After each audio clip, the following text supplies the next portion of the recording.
cette année 2015 confirme les grandes caractéristiques de notre secteur. Premièrement, c'est un secteur qui est très actif dans la recherche et développement, le pharma bien sûr, mais aussi le secteur de la chimie qui fait beaucoup de recherche. Deuxième grande caractéristique, c'est un secteur qui exporte énormément. Et donc ces exportations sont importantes, elles ne font que croître. Et le pendant de cela, c'est aussi un secteur qui est très intensif en main-d'œuvre. On a stabilisé l'emploi et donc c'est un point important aussi dans notre activité.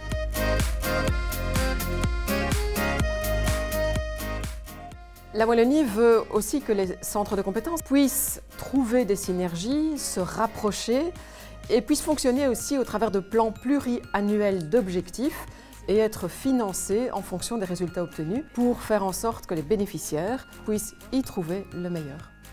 L'innovation, elle n'est pas vraiment dans le contenu de la formation, mais dans la façon dont on organise la formation.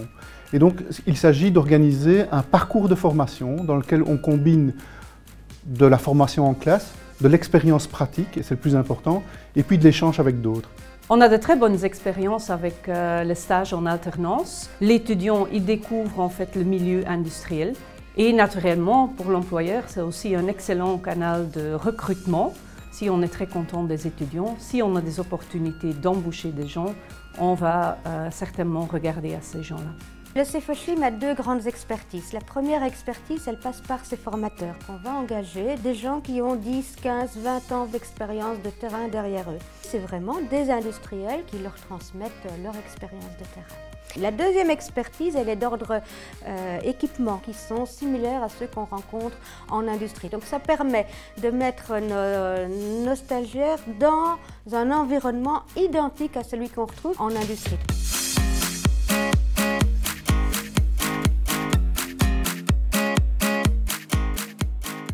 Nous avons besoin, pour préparer l'avenir, d'avoir des formations académiques qui correspondent le mieux possible aux besoins des industries.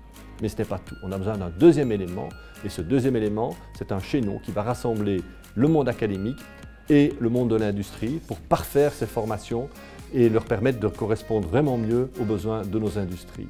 Et troisièmement, nous avons besoin d'entreprises qui soient aussi ouvertes à l'accueil des stagiaires, des étudiants, pour leur donner cette qualification qui leur manque aujourd'hui.